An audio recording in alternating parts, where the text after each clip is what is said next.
বিষয়ে কিছু কথা বলার আশা রাখি। ওমা তৌফিকি ইল্লা বিল্লাহ। আল্লাহ তাআলা বলনে ওয়ালা শ্রবণ করনে ওয়ালা উভয়কে আমল ইখলাসের সাথে বলা শ্রবণ করার তৌফিক দান করেন, বলেন আমিন। মেরে ভাই, আমার তিলাওয়াতকৃত আয়াতের তর্জমা হলো, আল্লাহ রাব্বুল আলামিন বলেন, হাসরের ময়দানে আল্লাহর রাসূল আল্লাহকে বলবে, ইয়া রব, হে আমার প্রতিপালক আল্লাহ, আমার সম্প্রদায় আমার মৃত্যুর পরে কোরআনকে ছেড়ে দিয়েছে। আমার সম্প্রদায় আমার জীবদ্দশায় কোরআনকে ছেড়ে দিয়েছে। সোজা কথা, রাসূল বলবে, আল্লাহ, আমার সম্প্রদায় কোরআন ছেড়ে দিয়েছে। এই এতটুকু বলবে। এটা হলো আয়াতের একটা ভাব তর্জমা, ভাব অর্থ।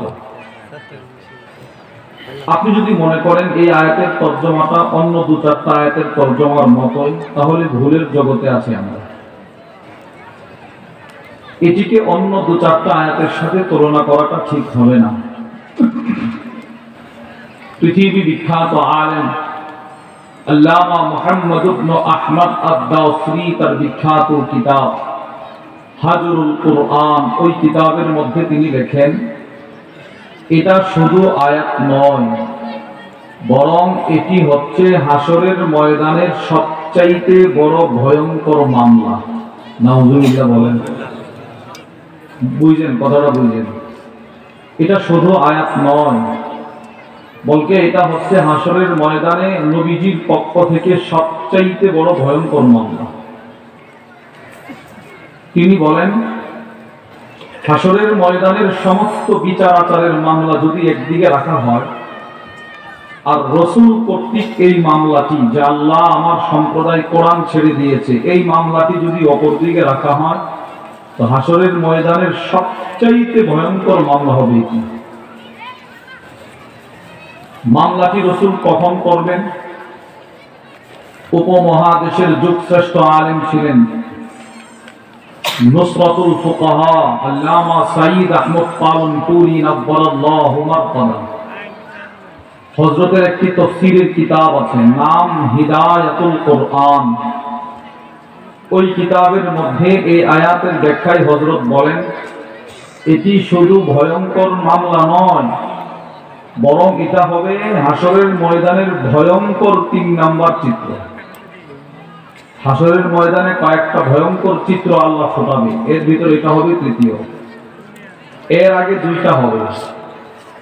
আল্লামা সাইয়্যিদ আহমদ পালনপুরি নব্বরাল্লাহু মারকাদা হযরত বলেন, প্রথম ভয়ঙ্কর চিত্র হলো যেটির আলোচনা আল্লাহ রাব্বুল আলামিন কুরআনুল কারীমের সূরাতুল ফুরকানের মধ্যে বলেন, বিসমিল্লাহির রহমানির রহিম, وَيَوْمَ تَشَقَّقُ السَّمَاءُ بِالْغَمَامِ وَنُزِّلَ الْمَلَائِكَةُ تَنزِيلًا। আল্লাহ রাব্বুল আলামিন বলেন, ওই দিনের কথা স্মরণ করো যেদিন আকাশটা ফেটে যাবে, দলে দলে ফেরেশতা জমিনে অবতরণ করবে। ওই দিনের কথা স্মরণ করো। এটা হলো প্রথম ভয়ঙ্কর চিত্র। আপনি বলবেন, হুজুর, আকাশ ফাটবে, ফেরেশতা নামবে, এতে ভয়ঙ্কর চিত্রের কি আছে? এই আয়াতের ব্যাখ্যায় রাইসুল মুফাসসিরিন হযরত আব্দুল্লাহ ইবনে আব্বাস রাদিয়াল্লাহু তাআলা আনহুমা তাফসীরে ইবনে কাসীরের মধ্যে ওনার বক্তব্য এসেছে। তিনি বলেন, চিত্রটা কতটা ভয়ঙ্কর হবে জানো? বলে, কতটা? قال عبد الله بن عباس رضي الله تعالى عنهما, আব্দুল্লাহ ইবনে আব্বাস বলেন, ফেরেশতা আকাশ থেকে কোন দিন দলে দলে নামবে তোমরা কি জানো? ইয়াজমাউল্লাহুল খালাইক ফি সাঈদিন ওয়াহিদ মিনাল জিন্নি ওয়াল ইনসি ওয়াত তুয়ুরি ওয়াস সিবা ওয়াল ওয়াহুশ। আব্দুল্লাহ ইবনে আব্বাস বলে, যেদিন হাসরের ময়দানটা কায়েম করা হবে, আল্লাহ তাআলা পৃথিবীর সমস্ত মানুষ, সমস্ত জিন, সমস্ত কীট পতঙ্গ, সব মাখলুকাতকে আল্লাহ তাআলা একটা মাঠে একত্রিত করবেন। সুবহানাল্লাহ বলেন। সকলকে একটা মাঠে একত্রিত করবেন আল্লাহ। আপনি একটু হিসাব করেন তো, শুধুই মাত্র পৃথিবীর শুরু থেকে কিয়ামত পর্যন্ত মানুষের সংখ্যা কত হবে, জিন্নাতের সংখ্যা কত হবে, পিপীলিকার সংখ্যাই কত হবে, কীট পতঙ্গের সংখ্যা কত হবে, সকলকে আল্লাহ তাআলা একটা মাঠে একত্রিত করবেন। মাঠে একত্রিত করার পর আব্দুল্লাহ ইবনে আব্বাস রাদিয়াল্লাহু তাআলা আনহুমা থেকে বর্ণিত, তিনি বলেন, সুম্মা তানশাক্কুস সামাউদ দুনিয়া, প্রথম আকাশটা ফেটে যাবে, ফায়ানজিলু আহলুহা, প্রথম আকাশ থেকে দলে দলে দলে দলে ফেরেশতারা এই মাটির চতুর্দিকে এসে দাঁড়াবে। প্রশ্ন, হুজুর কি পরিমাণ ফেরেশতা প্রথম আকাশ থেকে আসবে? আব্দুল্লাহ ইবনে আব্বাস বলে, পৃথিবীর শুরু থেকে কিয়ামত পর্যন্ত সমস্ত মানুষের সংখ্যা যত, যুগ সমস্ত জিন্নাতের সংখ্যা যত, প্লাস সমস্ত মাখলুকাতের সংখ্যা যত, সবার সংখ্যার সমষ্টিগত সংখ্যা যত হবে, এর চাইতে কোটি কোটি কোটি কোটি কোটি কোটি কোটি কোটি গুণ বেশি ফেরেশতা শুধু প্রথম আকাশ থেকে নামবে। সুবহানাল্লাহ। আচ্ছা, এবার বলেন তো, একটু ফিকির করেন তো, একটু নজর বলান তো, কি পরিমাণ ফেরেশতা প্রথম আকাশে আছে? কি পরিমাণ ফেরেশতা আকাশে থাকলে আল্লাহ নিজে সূরাতুশ শুরা, সূরাতুল মারইয়ামের মধ্যে বলে, তাকাদুস সামাওয়াতু ইয়াতাফাত্তারনা মিন ফাওকিহিন্না, আরেক আয়াতে বলে তানশাক্কুস সামা, তো ফেরেশতাদের ভারে আকাশটা যেন ফেটে যাচ্ছে। সুবহানাল্লাহ বলেন। আল্লাহ নিজে বলে ফেরেশতাদের ভারে যেন আকাশটা ফেটে যাচ্ছে। কি পরিমাণ ফেরেশতা উপরে আছে! এই প্রথম আকাশের ফেরেশতা নামবে, ওনারা নামার পর সমস্ত মাখলুকাতের পিছন দিকে ঘেরাও করে দাঁড়াবে এই ফেরেশতাদের কাতার হবে। সুম্মা তানশাক্কুস সামাউস সানিয়া, অতঃপর দ্বিতীয় আকাশটা ফেটে যাবে। প্রথম আকাশের ফেরেশতাদের সংখ্যা যত, প্লাস যুগ সমস্ত মাখলুকাতের সংখ্যা যত, দুই শ্রেণীর সংখ্যা এক জায়গায় করলে যত, এর চাইতে কোটি কোটি গুণ বেশি ফেরেশতা দ্বিতীয় আকাশ থেকে নামবে। সুবহানাল্লাহ। এবার দুই আকাশের ফেরেশতার সংখ্যা যত, মাখলুকাতের সংখ্যা যত, তৃতীয় আকাশের ফেরেশতার সংখ্যা এর চাইতে কোটি গুণ বেশি। এইভাবে চতুর্থ, পঞ্চম, ষষ্ঠ, সপ্তম, 7 আকাশের ফেরেশতা নামবে। অবশেষে ওই মাঠের বিচার পরিচালনা করার জন্য আল্লাহর আরশ বহনকারী 8 জন ফেরেশতা আল্লাহর আরশ নিয়ে আসবে। আরশটা কত বড় হবে? as-silsilatul ahadithis sahihar মধ্যে হাদিস আছে, وعن أبي ذر الغفاري رضي الله تعالى عنه قال, হযরত আবু যর গিফারি রাদিয়াল্লাহু তাআলা আনহু থেকে বর্ণিত, তিনি বলেন, قال النبي صلى الله عليه وسلم, নবীজি সাল্লাল্লাহু আলাইহি ওয়াসাল্লাম ইরশাদ করে, মাসসামাওয়াতুস সাবউ ফিল কুরসিয়্যি ইল্লা কাহালকাতিন মুলকাত বিআরদিন ফালাত। নবীজি বলে, আরশ কত বড় এটা পড়ে শোনো। আরশের উপরে আল্লাহর কুরসি আছে, কুরসি, ওয়াসিআ কুরসিয়্যুহুস সামাওয়াতি ওয়াল আরদ। ওই কুরসিটা কত বড় আগে এটা শোনো, শুনলেই বুঝতে পারবা আল্লাহর আরশটা কত বড়। সুবহানাল্লাহ বলেন। আমরা যেন বললাম, ইয়া রাসূলুল্লাহ, আপনি কুরসিটা কত বড় একটু বলেন। রাসূলুল্লাহ সাল্লাল্লাহু আলাইহি ওয়াসাল্লাম ইরশাদ করেন, 7 আকাশ 7 জমিন আল্লাহর কুরসির ভেতরে রেখে দিলে কেমন দেখা যাবে জানো? বলে কেমন? গোটা পৃথিবীকে একটা মাঠ বানানোর পর মাঝখানে যদি একটা কলমের বিন্দু দেওয়া হয়, একটা সরিষার দানা যদি ওই মাঝখানে রাখা হয়, গোটা পৃথিবী একটা বিশাল মাঠ। এবার ওই মাঠের মাঝখানে একটা সরিষার দানা রাখলে এত বিশাল মাঠের তুলনায় সরিষার দানাটা যত ছোট, 7 আকাশ 7 জমিন কুরসির ভিতরে এর চাইতে ছোট। এবার বলেন কুরসি কত বড়? সুবহানাল্লাহ বলবেন না? কুরসি কত বড়? এবার দেখেন নবীজি বলে, এবার শোনো আরশ কত বড়। ওয়াফাদলুল আরশি আলাল কুরসি কাফাদলি তিলকাল ফালাত আলা তিলকাল হালকা। এবার শোনো, কুরসিটা এত বড় কুরসি, যদি আল্লাহর আরশের উপরে রাখা, যে কুরসিটা আল্লাহর আরশের উপরে রাখা আছে, আরশের তুলনায় কুরসিটা কত বড় জানো? বলে কত বড়? গোটা পৃথিবীকে মাপ বানায়া একটা সরিষার দানাকে যদি 100 ভাগে ভাগ করা হয়, 100 ভাগে ভাগ করা হয়, যদিও সম্ভব না, ওয়ালাউ ফারদান, যদি সম্ভব হতো 100 ভাগে ভাগ করা, তো 100 ভাগের 1 ভাগটা গোটা মাটির ভিতরে যত ছোট, এত বিশাল কুরসি আরশের উপরে চাইতে ছোট। সুবহানাল্লাহ। এই বিশাল আরশ নিয়ে 8 জন ফেরেশতা আছে। ওই 8 জন ফেরেশতা যারা এত বড় বিশাল কুরসি নিয়ে আছেন, এরা কত বড়?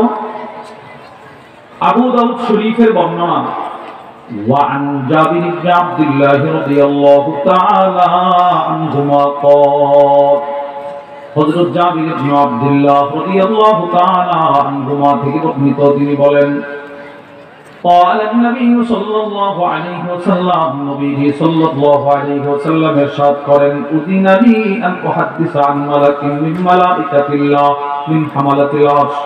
আল্লাহর রাসূল বলেন, শোনো শোনো, আল্লাহর আরশ বহনকারী এক একজন ফেরেশতা কত বড়। আল্লাহর নবী বলেন, ইন্নামা বাইনা শাহমাতি উযনি ইলা আতিকি মাসিরাতু 700 আম। আল্লাহর রাসূল বলেন, একজন আরশ বহনকারী ফেরেশতার কানের লতি থেকে এই কাঁধের দূরত্ব আমাদের 4 আঙ্গুল। আরশ বহনকারী একজন ফেরেশতা এই জায়গা থেকে এই জায়গার দূরত্ব 700 বছরের রাস্তা। সুবহানাল্লাহ। বলেন কত বছরের রাস্তা? 700 বছরের। তোমার পুরাটা দেহ কি পরিমাণ বড় হবে বলেন? আব্দুল্লাহ ইবনে আব্বাস রাদিয়াল্লাহু তাআলা আনহুমা থেকে বর্ণিত, তিনি বলেন, আরশ বহনকারী 8 জন ফেরেশতার চতুর্পাশে কি পরিমাণ ফেরেশতা আছে জানো? বলে কি পরিমাণ? সমস্ত মাখলুকাতের সংখ্যা যত, যুগ প্রথম আকাশের ফেরেশতার সংখ্যা, আবার যুগ দ্বিতীয় আকাশ, তৃতীয়, চতুর্থ, পঞ্চম, ষষ্ঠ, সপ্তম, 7 আকাশের ফেরেশতা মিলে যত, মাখলুকাতের সংখ্যা মিলে যত, এর চাইতে কোটি কোটি কোটি কোটি কোটি কোটি গুণ বেশি ফেরেশতা শুধু আরশ বহনকারী 8 জনের চতুর্পাশে আছে। সবাই মানবে, সমস্ত মাখলুকাতের পিছনে ঘেরাও করে দাঁড়াবে। আপনি বলেন ওই দিন ওই সময়টায় আমার অবস্থাটা কেমন হবে? ডান দিকে দৌড় দিবেন, ফেরেশতাদের কাতা, বাম দিকে দৌড়াবেন, ফেরেশতাদের কাতা, সামনে দৌড়াবেন, এও ফেরেশতা, পিছনে যাবেন, এও ফেরেশতা। আল্লামা সাইয়্যিদ আহমদ পালনপুরি রাব্বাল্লাহু মারকাদা হযরত বলেন, এটা হলো কিয়ামতের ভয়ঙ্কর প্রথম চিত্র। এবার দ্বিতীয় চিত্রটা শুরু হবে। কি সেটি? মানুষ যখন দেখবে ডান দিকেও ফেরেশতা, বাম দিকেও ফেরেশতা, সামনে পেছনে ফেরেশতা, বাঁচার কোনো উপায় নাই। ওয়ায়াউমা ইয়া'আদ্দু যালিমু আলা ইয়াদাই, মানুষ এতটাই ভীত সন্ত্রস্ত হবে যে ভয়ে নিজেরা নিজেদের হাত কামড়িয়ে খেতে থাকবে। কি করলাম রে দুনিয়া, কি করলাম, নিজেরা নিজেদের হাত কামড়াবে। ওই সময় সমস্ত মানুষের শেষ ভরসা থাকবে আমার নবী রাসূলুল্লাহ সাল্লাল্লাহু আলাইহি ওয়াসাল্লাম হবে ওই সময় সমস্ত মানুষের শেষ ভরসা। কাফেররাও মনে মনে আকাঙ্ক্ষা করবে, আজকে কেউ আল্লাহর কাছে সুপারিশ করতে পারবে না তিনি ছাড়া। মুমিনও আকাঙ্ক্ষা করবে, নামাজিও আকাঙ্ক্ষা করবে, বেনামাজিও আকাঙ্ক্ষা করবে, সকলের চাহিদা থাকবে রাসূল আজকে সুপারিশ করলে আমার মুক্তি হবে। ইস, নবী যদি একটু আমার জন্য সুপারিশ করে আমি এই কঠিন মুসিবত থেকে মুক্তি পাওয়া যাব। আপনি বলেন সমস্ত মানুষের ভরসা নবীজি যেদিন হবে, ওই দিন আল্লামা সাইয়্যিদ আহমদ পালনপুরি নাব্বারাল্লাহু মারকাদা লেখেন, ওই দিন নবীজি আয়েশা আল্লাহকে বলবে, আল্লাহ আপনি কাহ্হার আছেন, কাহ্হার থাকেন, আপনি এখন গাফফার হয়েন না, আপনি এদের উপরে দয়া করেন না, আমি রাসূল আপনার কাছে একটা মামলা দেই। আগে মামলা কি হলো? আল্লাহ এই মানুষগুলো, এই পুরুষগুলো, এই মহিলাগুলো, এই যুবকগুলো, এই যুবতীগুলো আমার কোরআনকে ছেড়ে দিয়েছিল, এদেরকে গ্রেফতার করেন। আপনি বলেন যখন রাসূল ছাড়া আমার বাঁচার কোনো উপায় নাই, তখন নবীজি আমার বিরুদ্ধে মামলা দিবে। আল্লাহ আমি বলতেছি যে ধরেন এরা আমার কোরআন ছেড়ে দিয়েছে, গ্রেফতার করেন। বলেন তো তখন আমার অবস্থাটা কি হবে, আপনার অবস্থাটা কি হবে? এই জন্য আল্লামা মুহাম্মদ ইবনে আহমদ আদ-দাওসরি তার বিখ্যাত কিতাব হাজুল কোরআনের মধ্যে রেখে এই আয়াতটি হলো হাসরের ময়দানের সবচেয়ে বড় ভয়ঙ্কর মামলা, যে নবীজি বলবে আল্লাহ এই সম্প্রদায় কোরআন ছেড়ে দিয়েছে। বলেন কি ছেড়ে দিয়েছে? সবাই বলেন কি ছেড়ে দিয়েছে? কোরআন। এখন কথা হলো হুজুর কোরআন ছেড়ে দেওয়ার অর্থ কি? পৃথিবী বিখ্যাত আলেম শাইখুল ইসলাম সানি ইমাম রব্বানি আল্লামা ইমাম ইবনুল কাইয়িম আল জাওজিয়্যা রাহিমাহুল্লাহ তার বিখ্যাত কিতাব আল ফাওয়াইদ, ওই কিতাবের মধ্যে হযরত লেখেন কোরআন ছেড়ে দেওয়ার অনেকগুলো অর্থ। এর ভিতর এক নম্বর অর্থ হলো নবীজি বলবে আল্লাহ আমার উম্মত কোরআন ছেড়ে দিয়েছে মানে কোরআন অনুযায়ী আমল করে নাই। বলেন কোরআন অনুযায়ী কি করে নাই ভাই? সবাই বলেন কোরআনের প্রতি এক নম্বর, কোরআনের প্রতি ঈমান আনে নাই। ঈমান বলেন কি আনে নাই? ঈমান আনে না। অথচ কোরআনের প্রতি ঈমান আনা আবশ্যক, ফরজ। বলেন কোরআনের প্রতি ঈমান আনা কি ফরজ? আল্লাহ কোরআনের বিভিন্ন আয়াতে বলছে বিসমিল্লাহির রহমানির রহিম ওয়া আমিনু বিমা আনজালতু মুসাদ্দিকাল লিমা মাআকুম। আল্লাহ রাব্বুল আলামিন বলে তোমরা এই কোরআনের প্রতি ঈমান আনো যেটা আমি তোমাদের কাছে নাযিল করলাম। আমি আল্লাহ যে কিতাব তোমাদেরকে দিলাম ওই কিতাবের প্রতি তোমরা ঈমান আনো। সুবহানাল্লাহ বলেন কোরআনের প্রতি ঈমান আনো, আল্লাহ আদেশ করে। আল্লাহ রাব্বুল আলামিন কোরআনুল কারীমের আরেক জায়গায় বলেন ওয়া হাযা কিতাবুন আনজালনা। উম্মত ইহা এমন একটা কিতাব যেটা আমি নাযিল করছি, কোরআন এমন একটা দামি কিতাব যে মুবারাকুন, যেই কিতাবের ভিতরে শুধুই বরকত। সুবহানাল্লাহ বলেন। বলেন কোরআনের মধ্যে কি শুধুই কি? সবাই বলেন কোরআনে শুধুই কি? বরকত।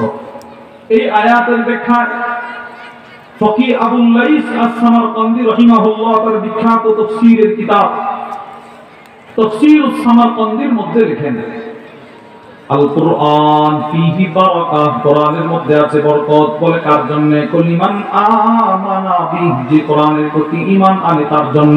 সুবহানাল্লাহ বলেন। যে কোরআনের প্রতি ঈমান আনবে তার জন্য কোরআনে আছে শুধুই বরকত, শুধুই বরকত। দুনিয়ার বরকতও আছে, আখিরাতের বরকতও আছে। দুনিয়ার বরকত আছে, আখিরাতের বরকত আছে। দুনিয়ার বরকতের দৃষ্টান্ত আপনারা সকলেই চিনেন, জানেন। আমাদের বাংলাদেশের একজন প্রসিদ্ধ মশহুর হাফিজ কোরআন আছে, সকলে অনেক অনেক হাফিজ কোরআন আছে যারা বহির্বিশ্বে এক নাম্বার হয়েছে। আপনাদের কি শুধু বোঝানোর জন্য আজকে এখানে একজন আসবে হাফিজ নাজমুস সাকিব হাফিজাল্লাহ, ইনিও কিন্তু বাংলাদেশ থেকে চ্যাম্পিয়ন হয়েছিলেন। তো বর্তমানে আপনারা যাকে খুব ভালো করে চিনেন হাফেজ সালেহ আহমদ তাকরিম, নাম শোনেন নাই? কোরআনের বরকতটা কেমন দেখেন। এই জানুয়ারি মাসে 9 তারিখ এই হাফিজ সাহেবের মাদ্রাসায় আমাদের মাহফিল ছিল। আমরা যতটুকু জানতে পারছি ওনার পরিবার কিন্তু আর্থিকভাবে এত সচ্ছল ছিল না, অসহায় পরিবারের ছিল, মোটামুটি চলতে পারত। আপনি দেখেন কোরআনের বরকতে বহির্বিশ্বের কোনো একটা দেশে সে 10 থেকে 15 মিনিট আল্লাহর কোরআন তিলাওয়াত করছে, কোরআনের বরকতে মুহূর্তের ভিতরে সারা পৃথিবীর মধ্যে আল্লাহ তাকে পরিচয় করায় দিয়েছে। তাহলে কোরআনের ভিতরেও দুনিয়ার বরকত আছে না নাই? এবার দেখেন 10-15 মিনিট তিলাওয়াত করছে, কোরআনের বরকত এতটাই আল্লাহ তাকে দিলেন 10-15 মিনিটে 70 থেকে 75 লক্ষ টাকার মালিক আল্লাহ তাকে বানায় দিয়েছে।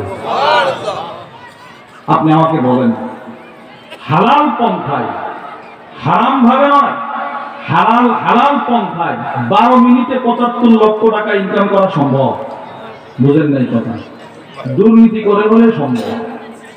দুর্নীতির মাধ্যমে 12 মিনিট লাগে না, 1 মিনিটেই কোটি কোটি টাকা দুর্নীতি করা সম্ভব। হালাল পন্থায় না, সম্ভব না।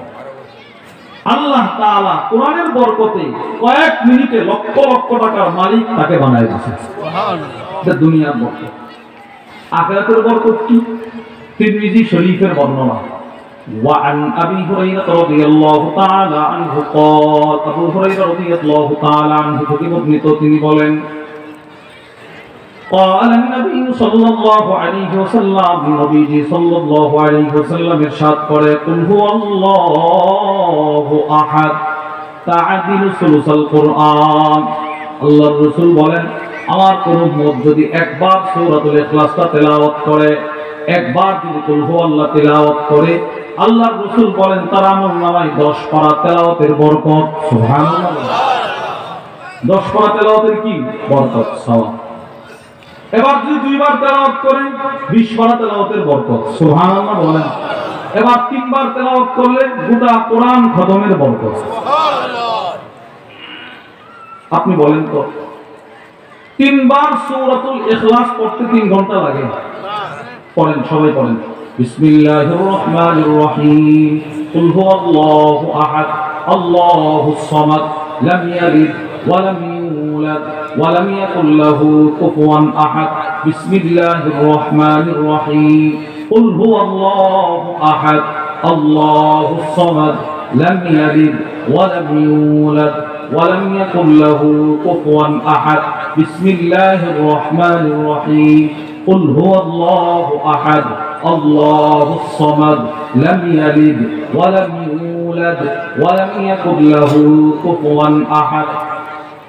1 মিনিট লাগছে না, 3 বার পড়ছেন, 30 পারা তেলাওয়াতের বরকত নিয়ে নিছেন। আপনি বলেন এই 3 বার করে কি আমরা ঠকছি না? অনেক হুজুর আপনি যে মাহফিলের তেলাওয়াত করাইতেছেন, হ্যাঁ এই তেলাওয়াতের মধ্যেও কোরআনের বরকত আছে না? আছে। আপনি শুনলে আশ্চর্য হবেন, এই ছোট্ট একটা সূরার ভালোবাসা বহু সাহাবীকে আল্লাহর জান্নাতে নিয়ে গেছে। সুবহানাল্লাহ। আবু হুরায়রা রাদিয়াল্লাহু তাআলা আনহু থেকে বর্ণিত, তিনি বলেন وعن أبي هريرة رضي الله تعالى عنه قال أبو هريرة رضي الله تعالى عنه থেকে বর্ণিত, তিনি বলেন أن رسول الله صلى الله عليه وسلم سمع رجلا يقرأ قل هو الله أحد। নবীজি সাল্লাল্লাহু আলাইহি ওয়াসাল্লাম এক ব্যক্তিকে সূরাতুল ইখলাসটা পড়তে শুনলেন। নবীজি শুনতেছে, একজন সাধারণ সাহাবী কুল হুয়াল্লাহটা সুন্দর করে তিলাওয়াত করতেছেন। আল্লাহর রাসূল বলে সাহাবারা রে ওয়াজাবাত, ওয়াজিব হয়ে গেছে। সাহাবারা প্রশ্ন করে ইয়া রাসূলুল্লাহ কি ওয়াজিব হয়ে গেছে? আল্লাহর রাসূল বলে ওয়াজাবাত লাহুল জান্নাহ, তার জন্য জান্নাত ওয়াজিব হয়ে গেছে। সুবহানাল্লাহ। আরো আশ্চর্য, তিরমিজি শরীফের বর্ণনায় আছে মসজিদে কুবার মুসল্লিরা নবীজির দরবারে আসছে। কুবা এলাকার মুসল্লিরা নবীর কাছে আসছে, এসে বলে ইয়া রাসূলুল্লাহ আমাদের মসজিদের ইমাম নাই, ভালো একজন ইমাম দেন যিনি আমাদেরকে নামাজ পড়াবে। وعن أنس بن مالك رضي الله تعالى عنه قال আনাস ইবনে মালিক রাদিয়াল্লাহু তাআলা আনহু থেকে বর্ণিত, তিনি বলেন কানা রাজুলুম মিনাল আনসার ইয়াউমুহুম ফি মসজিদি কুবা। নবীজি সাল্লাল্লাহু আলাইহি ওয়াসাল্লাম আনসার এক সাহাবীকে মসজিদে কুবার ইমাম বানায় পাঠাইলেন। তিনিও গেলেন ইমামতি করার জন্য। কিন্তু এই সাহাবী যখনই নামাজ পড়ায় প্রত্যেক নামাজের প্রত্যেক রাকাতে কুল হুয়াল্লাহ পড়ে। সুবহানাল্লাহ। মনে করেন মাগরিবের নামাজে দাঁড়াইলো, প্রথমে কুল হুয়াল্লাহ, এবার দ্বিতীয় রাকাত দাঁড়াইলো, এও কুল হুয়াল্লাহ।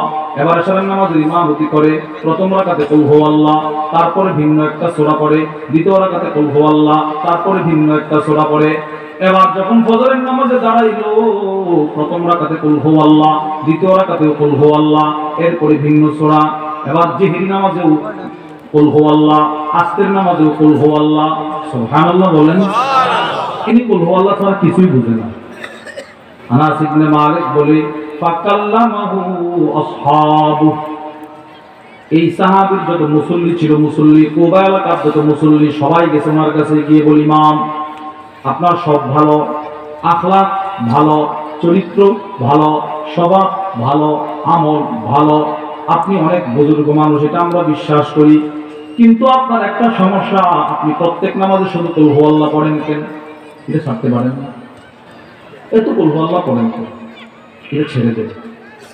এবার রাসূলের পাঠানো ইমাম দেখেন সাহাবাদেরকে কি জবাব দেন। তিনি বলে, মা আনা বিতারিকিহা, না, আমি কুল হুয়াল্লাহ ছাড়তে পারবো না, আমি কুল হুয়াল্লাহ ছাড়বো না। এখন কি বলে দেখুন, ইন আহবাবতুম আন আউম্মাকুম, আমি সাহাবী কুল হুয়াল্লাহ দিয়েই ইমাম হিসেবে নামাজ পড়াবো, যদি তোমাদের পছন্দ হয় আমাকে ইমাম হিসেবে রাখতে পারো, ওয়া ইন কারিহিতুম তারাকতুকুম, যদি তোমাদের কাছে খারাপ মনে হয়, অপছন্দ হয়, আমারে বলতে পারো সরি, আমি ইমামতি ছাড়তে রাজি, কুল হুয়াল্লাহ ছাড়তে পারবো না, আমি ইমামতি ছেড়ে দিব, কুল হুয়াল্লাহ ছাড়তে পারবো না। আজীব সাহাবী না? আশ্চর্য। ইনি কুল হুয়াল্লাহ ছাড়বে না, ইমামতি ছাড়তে রাজি। কিন্তু সমস্ত মুসল্লিরা এটা এই বিষয়ে একমত ছিল, আন্নাহু মিন আফদালিহিম, ইনি এই মসজিদের সমস্ত মুসল্লিদের ভিতরে সর্বশ্রেষ্ঠ বুজুর্গ ছিলেন, এটা সবাই মানতেন। এজন্য ওয়াকারিহু আইয়া উম্মাহুম গায়রু, ইনি ছাড়া অন্য কেউ ইমামতি করো কিনা কেউ চায় না, ইমামতি ইনি করতে হবে। কিন্তু সমস্যা, কুল হুয়াল্লাহটা ছাড়তে হবে, আর এই বেচারা কুল হুয়াল্লাহ ছাড়বে না। فلما أتاهم النبي صلى الله عليه وسلم فأخبروه الخبر, এবার নবীজি সাল্লাল্লাহু আলাইহি ওয়াসাল্লাম কয়েকদিন পরে এই সাহাবীর ইমামতির চাকরি মনিটরিং করার জন্য, তদারকি করার জন্য রাসূল আসলেন মসজিদের কুবায়। কুবার মসজিদে নবীজি আসলেন, কেমন নামাজ পড়াইতেছে রিপোর্টটা জানার জন্য। আল্লাহর রাসূল যেই মাত্র মসজিদে আসলেন, ফাআখবারুহুল খবর, সব মুসল্লিরা গিয়ে বলে, ইয়া রাসূলুল্লাহ, ইমাম তো একজন দিলেন, অনেক ভালো মানুষ, লোকটা অনেক ভালো, আমল তার ভালো, কিন্তু একটা সমস্যা তার। কি সমস্যা? ওয়াকানা ইয়াসনাউ যালিকা ফি কুল্লি রাকাআ, তিনি প্রত্যেক রাকাতে কুল হুয়াল্লাহ পড়ে, এটা ছাড়ে না। আপনি একটু বলেন, আমরা বলছি আমাদেরকে বলে ইমামতি ছেড়ে দিবে, কুল হুয়াল্লাহ ছাড়বেন, আপনি একটু বুঝায় বলেন। নবীজি ডাকেছে, এদিকে আসেন। আসছে, আল্লাহর রাসূল বলে, মা ইয়ামনাউকা আন তাফআলা মা ইয়ামুরুকা বিহি আসহাবুক, এই বেটা, তোমার সাথীরা, তোমার মুসল্লিরা তোমার যে বিষয়টা থেকে নিষেধ করতেছে, তুমি কেন এটা মানো না? কেন তুমি কুল হুয়াল্লাহ ছাড়ো না, অন্য সূরা ধরো না, প্রত্যেক নামাজে কেন কুল হুয়াল্লাহ পড়ো, এটা ছাড়তে পারো? সাহাবী কিচ্ছু বলে না। আল্লাহর রাসূল বলে, ওয়া মা ইয়াহমিলুকা আলা লুজুমি হাদিহি সূরা, তাহলে তুমি আমাকে বলো, প্রত্যেক রাকাতে এই কুল হুয়াল্লাহ সূরাটা তুমি কেন পড়ো, তোমার পড়তে তো কেন ভালো লাগে, সেটা আমাকে বলো। এবার সাহাবী বলতে লাগলেন, ইয়া রাসূলুল্লাহ ইন্নী উহিব্বুহা, নবী গো, এই কুল হুয়াল্লাহ সূরাটাকে আমি বড় ভালোবাসি। সুবহানাল্লাহ, এটাকে আমি বড় ভালোবাসি। কেন ভালোবাসি জানেন? এই সূরার ভিতরে আমার রবের পরিচয়, এই সূরার ভিতরে আমার রবের বংশের পরিচয়, এই সূরার ভিতরে আমার রবের ওয়াহদানিয়তের বর্ণনা, এই সূরার ভিতরে আমার রবের জাত ও সিফাতের বর্ণনা। ওগো নবীজি, বিশেষ করে এই সূরার ভিতরে আপনার পক্ষ থেকে কাফেরদের দাঁত ভাঙা জবাব। সুবহানাল্লাহ বলেন। এই জন্য এই সূরা আমি যোহরি পড়ি, এই সূরা আমি আসরে পড়ি, এই সূরা মাগরিবে পড়ি, এই সূরা ইশা পড়ি, এই সূরা ফজরের মধ্যে পড়ি। আল্লাহর রাসূল বলে, হুব্বুকা ইয়াহা আদখালাকাল জান্নাহ, এই সূরার ভালোবাসা তোকে আল্লাহর জান্নাতে ঢোকায়া দিছে। সুবহানাল্লাহ। তাহলে কোরআনের ভিতরে আখিরাতের বরকত আছে না নাই? আছে। সবাই বলে না, আছে না নাই? আছে। দুনিয়ার বরকত আছে না নাই? আছে। আখিরাতের বরকত আছে না নাই? আছে। যেই জিনিসটার ভিতরে বরকত যত বেশি, যেই জিনিসটা শরীয়তে ইসলামের দাম যত বেশি, ওই জিনিসটা ছেড়ে দিলে শাস্তিও তত বেশি। কোরআন ছেড়ে দেওয়ার শাস্তি বড় ভয়ঙ্কর। আল্লাহ রাব্বুল আলামিন সূরাত তাহার মধ্যে বলেন, বিসমিল্লাহির রহমানির রহিম, ওয়ামান আ'রাদা আন যিকরি ফাইন্না লাহু মাঈশাতান দানকা। আল্লাহ রাব্বুল আলামিন বলে, শোনো, যে ব্যক্তি আমি আল্লাহর কোরআন থেকে বিমুখ হয়ে যাবে, যে আমি আল্লাহর দ্বীন থেকে বিমুখ হয়ে যাবে, যে শরীয়ত ইসলাম থেকে বিমুখ হয়ে যাবে, যে কোরআন থেকে বিমুখ হয়ে যাবে, তার দুনিয়াও বরবাদ, আখিরাতও বরবাদ। বলে দুনিয়া কি, এবার আখিরাতও কি? সবাই বলেন দুনিয়া কি, এবার আখিরাতও কি? বরবাদ। শুধুই মাত্র যদি দুনিয়া বরবাদ হয়ে যেত তাহলে মনে কোনো কষ্ট ছিল না, কিন্তু কোরআন ছেড়ে দেওয়ার অপরাধে আমার আখিরাতও বরবাদ হয়ে যায়। আখিরাত বরবাদ হওয়ার এক ব্যাখ্যায় লিখেছেন তাফসীরের কিতাবের মধ্যে সুফিয়ান সাউরী রাহিমাহুল্লাহর বক্তব্য হলো, যে ব্যক্তি কোরআন ছেড়ে মৃত্যুবরণ করবে, যার জিন্দেগিতে কোরআন নাই, যার পারিবারিক জীবনে কোরআন নাই, যার সামাজিক জীবনে কোরআন নাই, যার রাষ্ট্রীয় জীবনে কোরআন নাই, যার রাতে কোরআন নাই, যার দিনেও কোরআন নাই, ওই লোকের লাশ যখন কবরে নামানো হবে, কবরের দুই পাশের মাটি এত জোরে তাকে চাপ দিবে, হাত্তা তাখতালিফা আদলাউ, তার এক পাজরের হাড় আরেক পাজরের ভিতরে ঢুকায় দেবে। কোরআন ছেড়ে দেওয়ার ভয়াবহ শাস্তি। তবে হ্যাঁ, এই কবরের চাপ যারা কোরআন ছেড়ে মৃত্যুবরণ করবে এদেরকেও